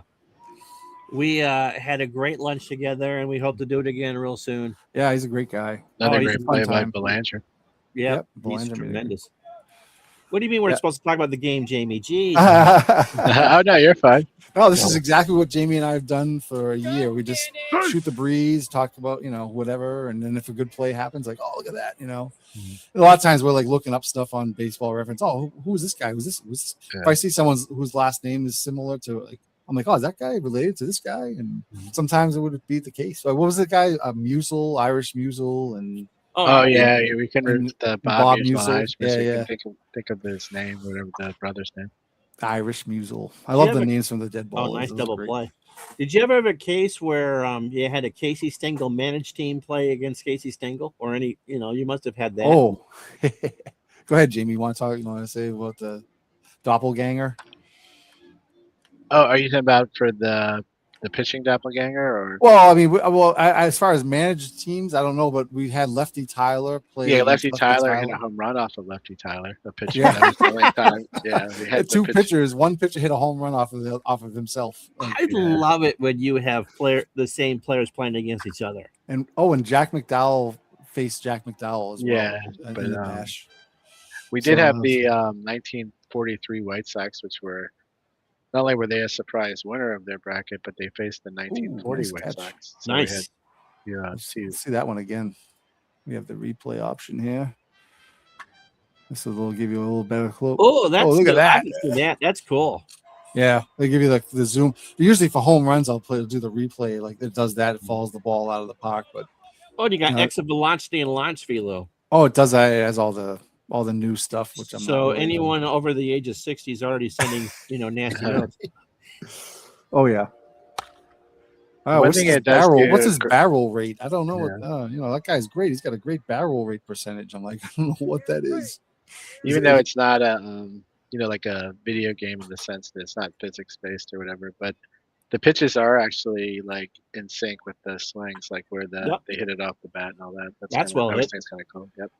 Right to second mean, base. They're improving. I mean, sometimes it's like 3 steps forward, 1 step back. You know, but that's how it is. I mean, it's still a small. Well, team you really when got to think about of it. It's really a chalkboard just on steroids. It's not. It is. Yes. It's not MLB The Show. It's just. But I I do have mean, to say, yeah. I'm sorry. Go ahead. this is the perfect thing for OOTP, though, Yeah. because you're using your imagination. Wow. Yep. This is great. Jim Palmer, 3 strikeouts. Okay, this is unbelievable. So, That's the thing when you play these games too. Even with the graphics, you're still filling in everything with your, how you picture it.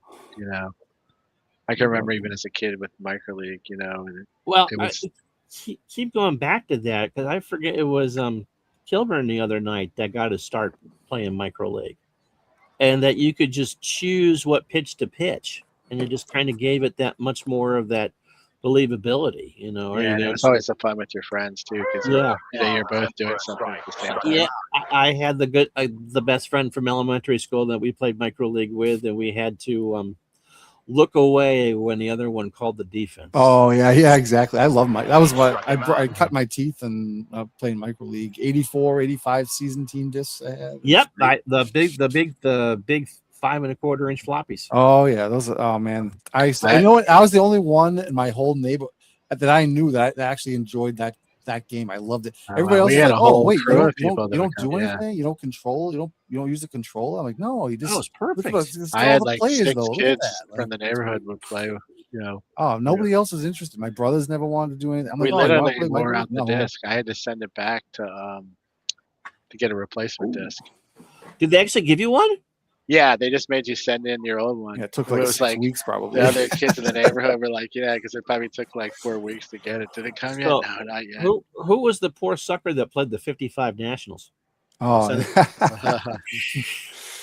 Yeah, we always you know- played with the current teams or the current teams of that time. Right.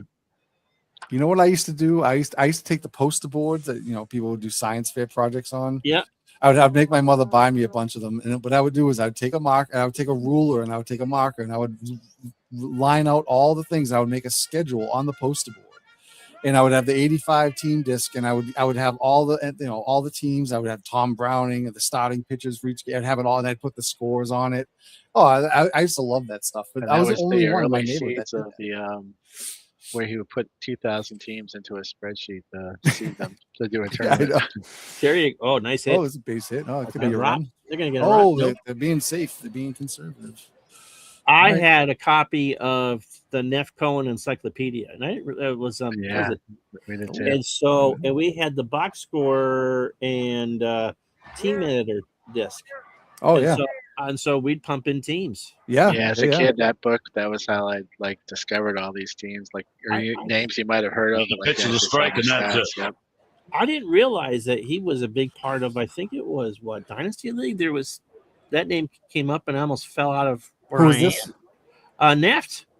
Oh, What? Oh, I didn't realize that. Was it Yeah, what's his first what- name? David? Was it David Neff? Was that what's his name? I can't remember. I forget what game it was. Must have been for. I thought it was when we had Mike Zielinski on. Not dark. Yeah, but we did That's the same game. thing. We would Orioles, get to that move on. encyclopedia and create teams for Michael. They oh.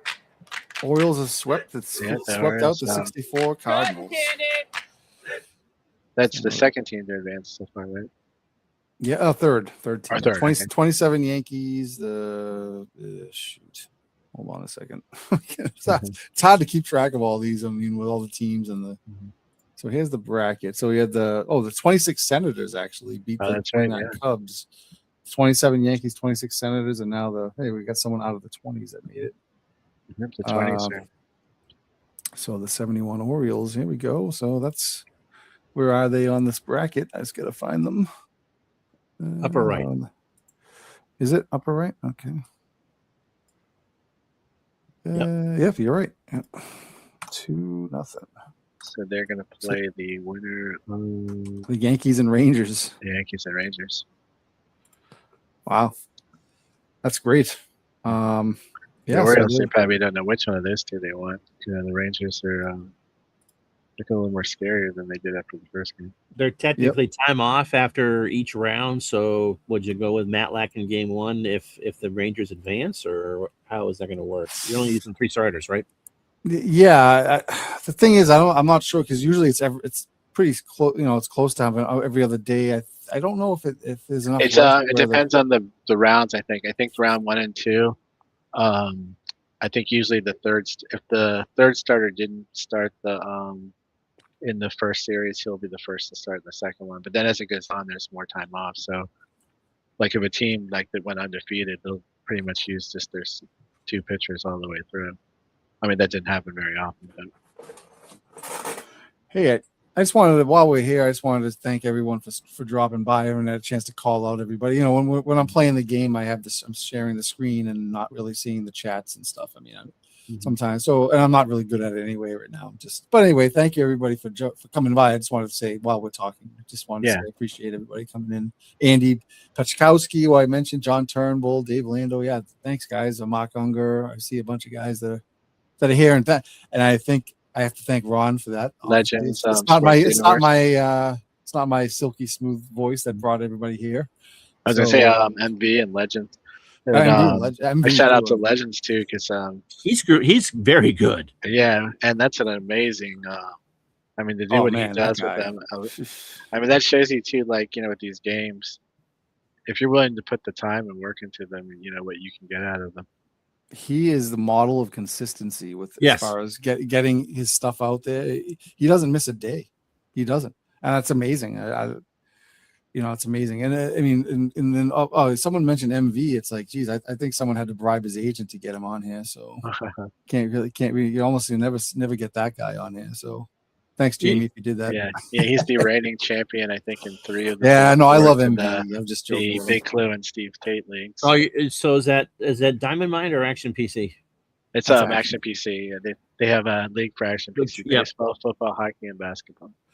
You know, I mean, one of the things that has amazed me most, I mean, we talked when we started Digital Dice, was the amount of creativity that we would see from game designers and all the new games that have come out in the years that I've been a content creator.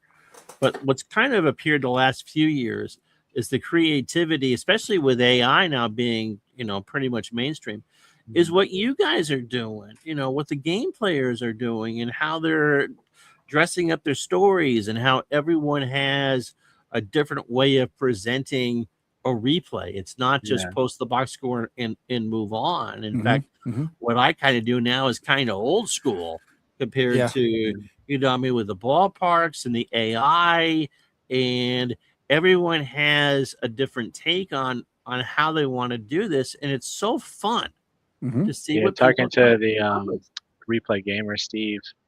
We both have the same kind of, you know, you picture stuff in your head, but there's no way to really share it. And like, you know, you can get a picture of lots of things, but when you're doing these games, you know, there's no picture of Christy Matthews pitching to Stan Musial, but you know, with AI, you can, you know, put that in there, and, you know, at least for yourself, it makes the replay seem even more real, more immersive, you know, like.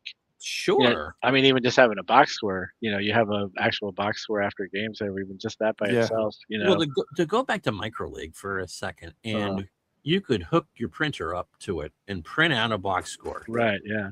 And my mother would roll her eyes. What are you doing? What are you doing? The game had a box score. It's like it actually happened. I mean, you know. And so, I mean, you know, Mike, you're talking about using some poster board to go about schedules and stuff. And so there might have been in the town I grew up in of 4,000. So for Vermont, it's not a small town. For the rest of the country, it is. You know, there was 2 of us that probably played these sort of things. And so, I mean, so we've been doing this for 40 some odd years. You know, the first time I saw Strat was in college. That was the beginning of the end of my academic days. That's it. Yeah.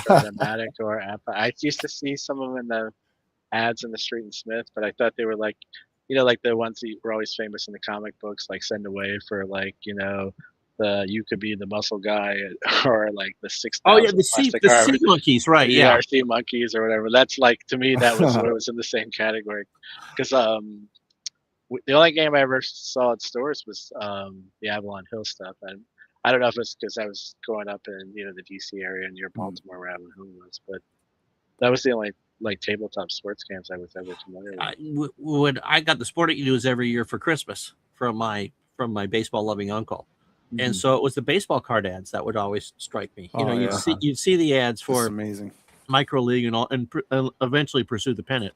But it was always, man, I wish I had the $15 to get the set of whatever. The I remember seeing Micro League for the first time in the Street and Smith. It was 1985. I remember the ad, and it was my brother and I saw it, and we're like, we must have nagged my mom for like a week to like order that. I think like she finally had enough for like, and so. My Yeah, friend microleague was the inspiration for this. This is the thing that we use to keep track of the winners of the brackets. Yep. And so you can see what the logos on the top and bottom. Whatever Jamie's box he's got in the back there. I remember that Oh box. yeah. That's the back of the box. The microleague. I always misread the ad. I thought you needed a joystick to play because I wanted it, but no, I can't use a joystick. Actually, in the ad, it even says no joystick. Right, and you have the box back there, Jamie? Oh, you do. I have a printout of the ad on. Oh, Was that a okay, printout? nice. Oh man, I love that. That was such a great. And so colorful and logos. Oh, it's beautiful. The one game that's out today that reminds me of microleague is Pro Strategy Football. Mm-hmm. With the animation, with the 8-bit animation, and the fact that it's ratings that you're entering and not necessarily stats. Mm-hmm. And all the work that mod crew, Mike Cabral and others have done to do 85 seasons of NFL football. Game kind of reminds me too of the old electric football. Right. The guys painted like the different teams. Like I could never understand how that worked. Yeah, I just liked having the little guys. I never could really get them to play. Yeah, it was cool having the teams. I would just move them around like little army men. I was afraid I was going to get electrocuted. Like the next person to complete a pass is the first, right? But now there's guys who play that game, and it's not even the same game. Like they take specialized bases and all kinds of stuff. Yeah. So Ron, I'm doing a 1980. Well, until I started this, I was doing a 1987 full season replay to follow up on my 86. Okay. And I was actually, believe it or not, I actually used the 80s. I was actually using microleague to play a few of the games, and I was logging the results into Digital Diamond, just like with any other sim. So I actually have the microleague on the emulator for the Commodore. So I had the team disc, and I set the lineups with the general manager thing, and away we went. I think we played maybe five games or so in microleague. It's so much fun. It's so cool. It's just a nostalgia thing in your face, So absolutely. There was I think it was made by the same people, and it had the unfortunate fortune of coming out during the strike, Pro League. In 1 year, they released every team, all 93, 94 years, and it was set up with they had ballparks. It wasn't just the Dodger Stadium game too. I think I remember that. I remember that. And it was the same thing. And so you would pick the pitch just like you would in microleague, and then you would get the view there of watching the pitch.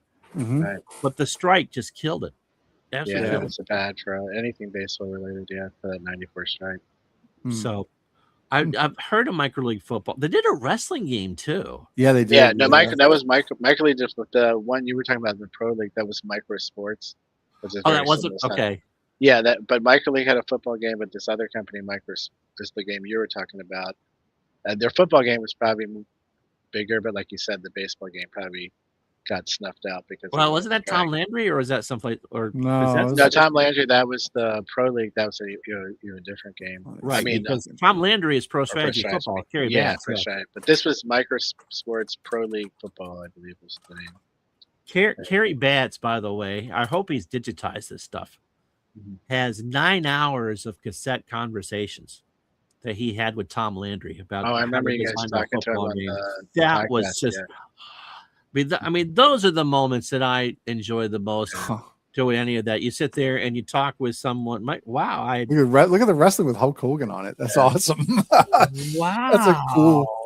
They actually had the WWF. Yeah, it's amazing. Yeah. It was pretty. Look at they digitalized pictures for like, I don't know what year this game came out, late 80s. Look at they even got like Mean Gene Okerlund in there. That's amazing. That's awesome. That's crazy. It is the football game. That was microleague's version of football. This didn't look too bad. This looked like I know it was a very popular game. I never played that, but I definitely. I never played that either. But yeah, so I mean, they had and microleague actually came out with at least one other baseball game. They had microleague 2 and maybe even 3. I don't know. I think although I never had those 3. It was the first one, obviously. Yeah.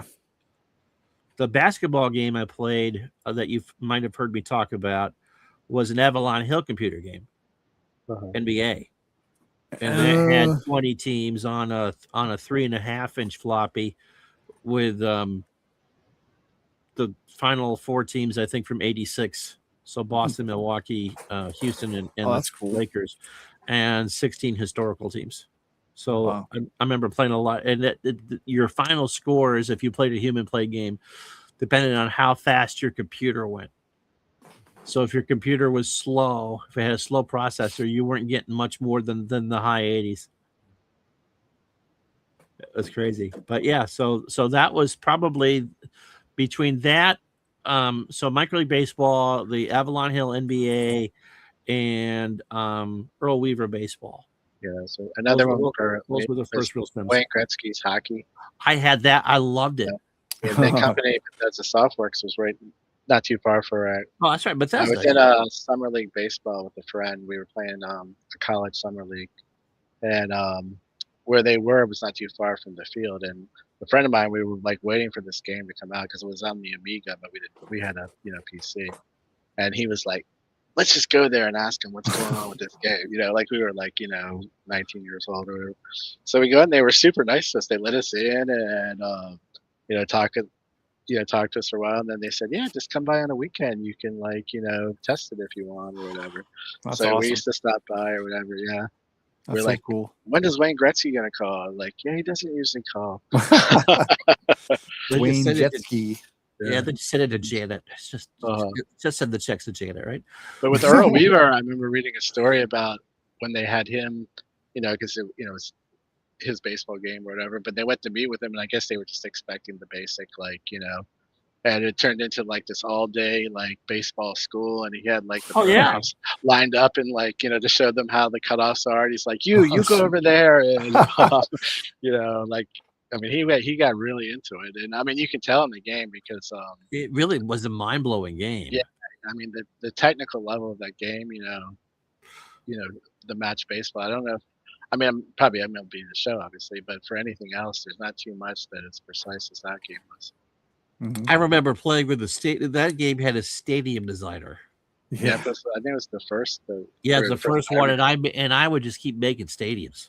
I never actually had that game, but I can't believe I didn't. If you watch all videos of it, though, watch the player movement on the field, the way they back up. Everything is pretty much exactly like a real baseball team.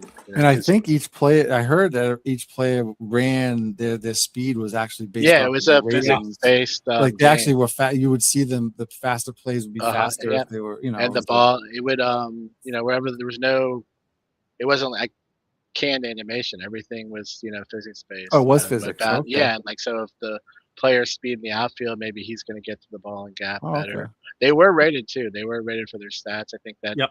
They kind of somehow merged that together, but it was definitely physics based. So. I don't remember there being specific teams. I remember there being the era based. No, it came with the greatest teams, but you could get discs. I never had the 1987 or whatever. Yeah. The only thing with it was at the time, because it was physics based. So in some ways it was probably more realistic, but it didn't seem as accurate as microleague because microleague you get the stats would line up more. So for whatever reason, we went back to play a microleague, but it was an amazing program. Chris Waterfield, who I forget what his H2O field I think is burned out your hard drive. I didn't know C64 had a hard drive. That's great. It must have been the disc. Chris Waterfield loves Earl Weaver baseball, and he would years ago would tape games on his black and white monitor. So you got the I think I saw some of that before, so you get the experience of how you'd have played that in the 80s. Yeah, I mean, you can do that same thing if you just watch this OTP. Oh, that's not what I want. Sorry. One sec. I'll show you real quick. I'll watch a replay that we have. We can watch any replay of any game. So we can now they have these screen filters. So they have. Can you do that in black? Oh wait, hold on a second. Maybe you have to wait till the game. Maybe you have to play. I don't know if you can do it in a replay or if you can do it. Let's see if it changes. Okay, maybe not. 1 second. The screen filter should work. Open says On an me. outside corner curveball. No, it's not working. All right, well, forget that then. It's probably whatever. But they have all these. Look at, they have saturated color, desaturated, black and white, sepia. You can make it look like a really old time. Yeah, I was going to say that's one of my Pencil of the ones drawing. I have. The old time TV is kind of fun. It's I don't know. Well, whatever. I'll have to do it the next time. But anyway, that feature is cool. I mean, I tried it once and I thought it was cool, but then I just never used it again. I was Yeah, like, it's just kind of. but The crazy Yeah, thing though is because it saves all the games, every game in the tournament is saved on Mike's computer.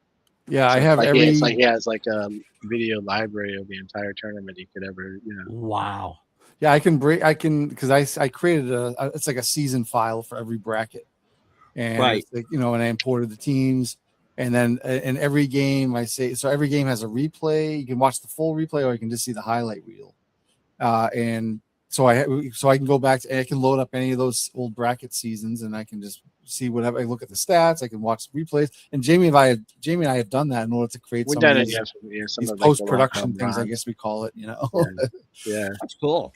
but Yeah, so it's like, actually, NFL films or something. One quick second. I think I'm getting pinged in the ear that we have to get a commercial in. So 1 second, if you don't mind. No, not Just good. give me 1 second. Okay, and we got. We'll try this one. It's Reggie Jackson of the Oh, sorry.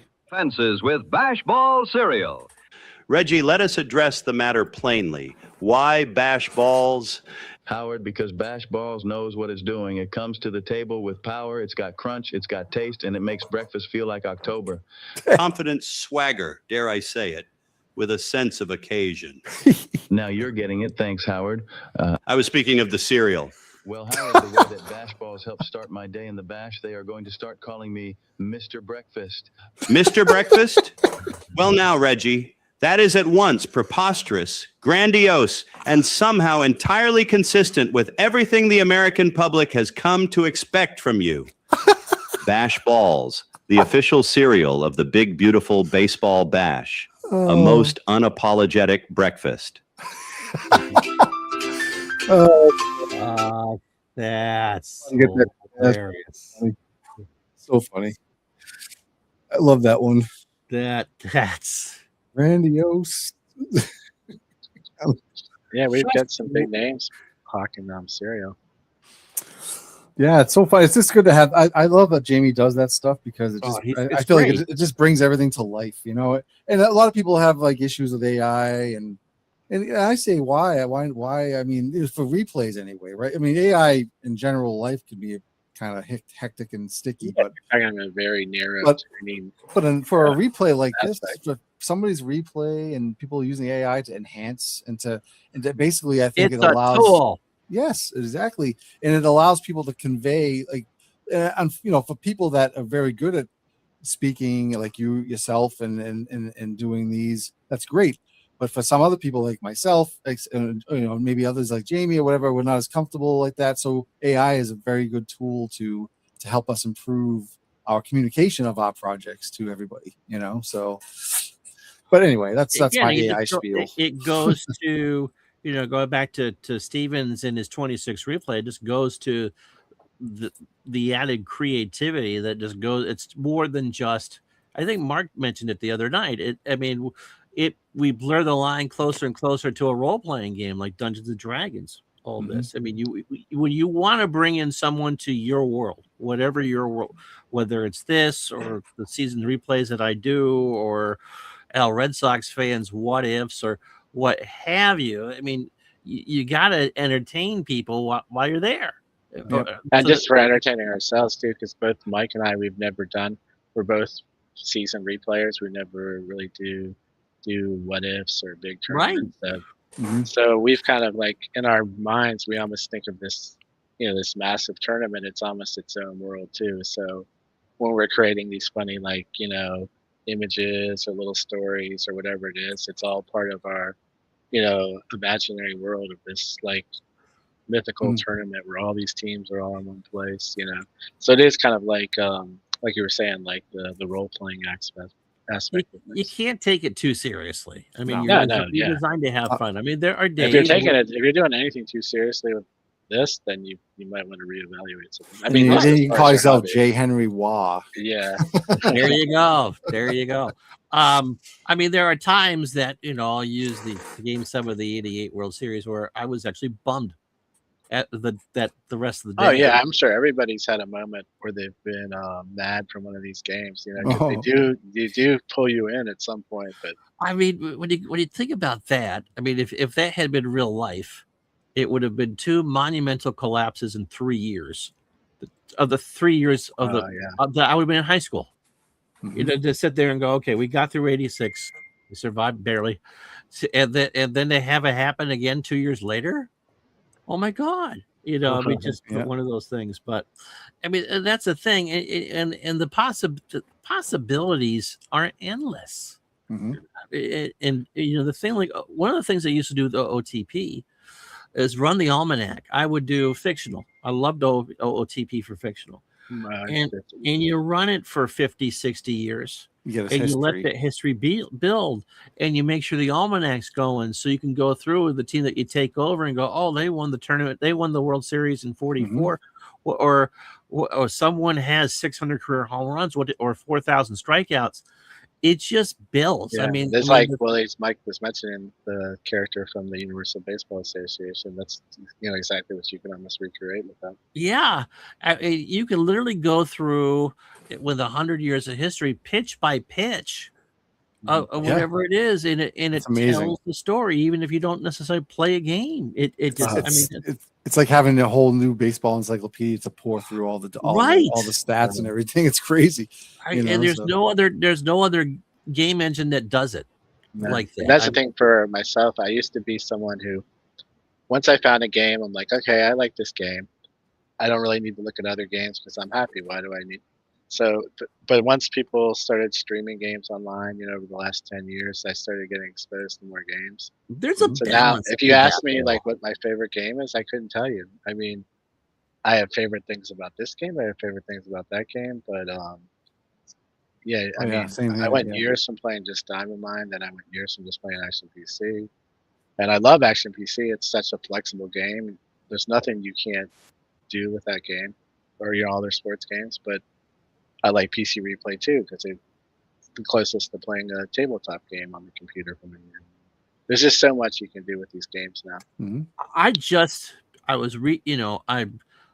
over at the unofficial official Strat Almanac forum. It's not the official one, but it's pretty close. And so someone created a solo draft league.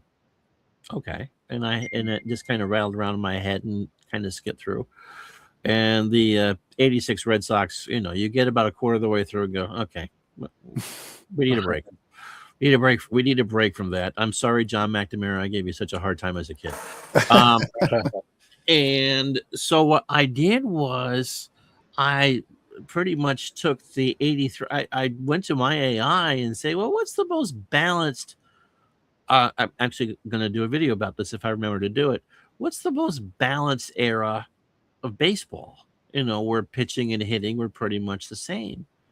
And it spit out the 80s. How lucky were we? Yeah, that's why we picked. That was one of the reasons why we picked 1980 as the base year. Yeah, for this tournament. So I installed the carded players from '83 and released them all, and had Strat draft. I set up 8 teams, and had Strat do a 40-round draft. And I've been playing with that a little bit. That's cool. And again, I mean, the possibilities are endless, and the creativity that the game designers are doing, because actually I haven't played with the legacy mode in Action PC, but that he's got that now. So if you wanted to do, for us being Red Sox, like Red Sox fans, we don't need to do the Carlton Fisk trade or free agent signing. We don't need Fred Lynn getting dumped. We can ignore Haywood Sullivan and Buddy LaRue's fight. I mean, whatever it was, whatever it was that you want to do. Or Babe Ruth. Yeah. I mean, you look at the Bernie Strongman, what he does, and Steve Tate and all the work that he's put into those draft league. He does. I mean, him and Big Clue. Oh man, those guys. Yeah, Oh the my stuff God. Steve states as he's like probably the closest to Mike, and like it's almost like you think there might be three of them. The amount of stuff this I Steve did Tate produces. over the Christmas holidays, I did King of the Hill for hockey using Steve. It was in Yeah. beta, and he let me use them, and that was so much fun Uh, to do. Mhm. And that's the key. You got to have fun doing this.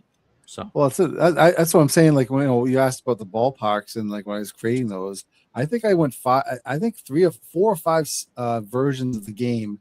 I don't think I played a game. I think I was just using it to test the. I was building parks. That's all. I loved it. I was so stuck on it what were you all year round. What were you using to be?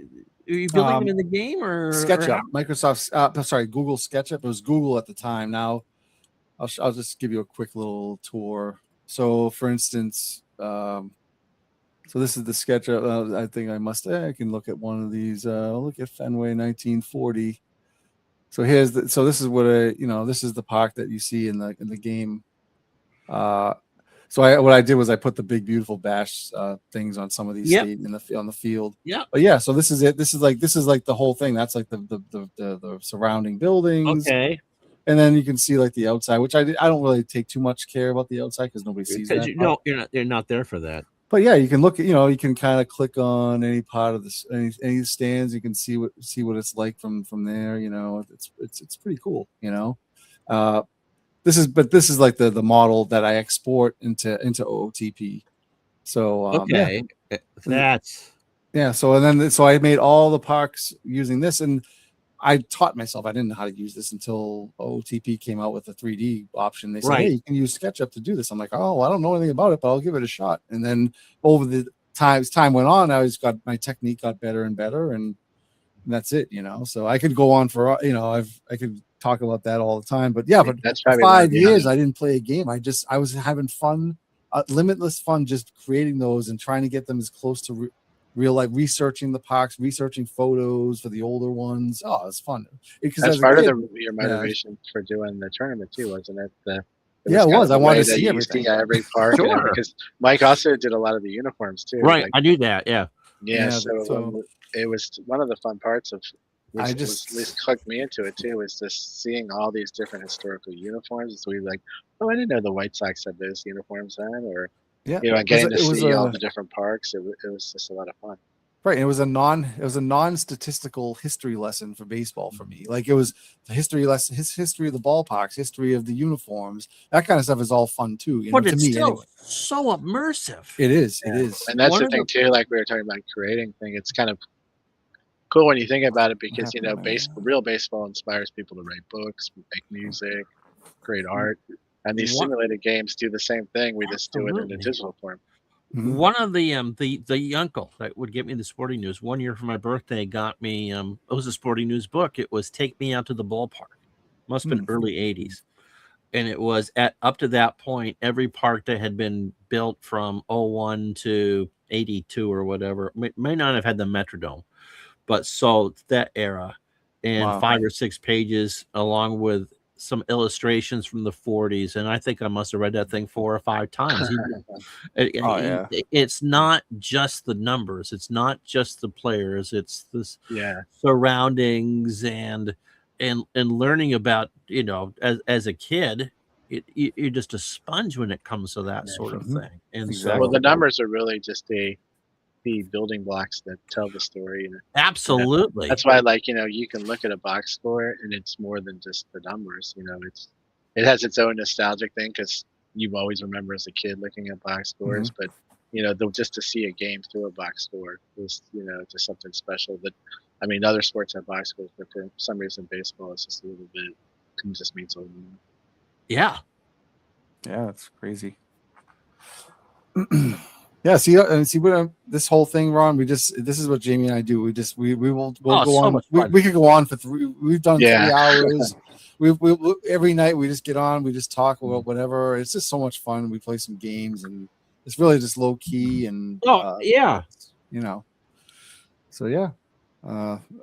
that's about it, really. I mean, I really appreciate you coming on. Yeah, it was really nice love of it. you to share your time and I mean, everybody. anytime, and you're more than welcome to another. There's gonna be plenty of broadcasts, so if you ever feel, Let me. you Yeah, come I on, would love to come back and do that. Yeah. But maybe as we get a little further down, we might have more of a storyline, and again, it's just I've always, because I could never play, it was the broadcasters that would hook me in, and so. yeah, you do a great job, man. I'll tell you. Thank you. Yeah, so no problem. This was really fun. Thanks for having me. I Yeah. greatly appreciate it. Yeah, we really appreciate you coming on here. Yeah, so again, thanks everyone for coming on. Thank you, Ron. I really appreciate it. Hopefully we'll have you back on again. I'm just gonna end with a little outro video. No, that's okay. This is just this is another throwback. So thanks again, Ron. Appreciate it. Oh, my pleasure.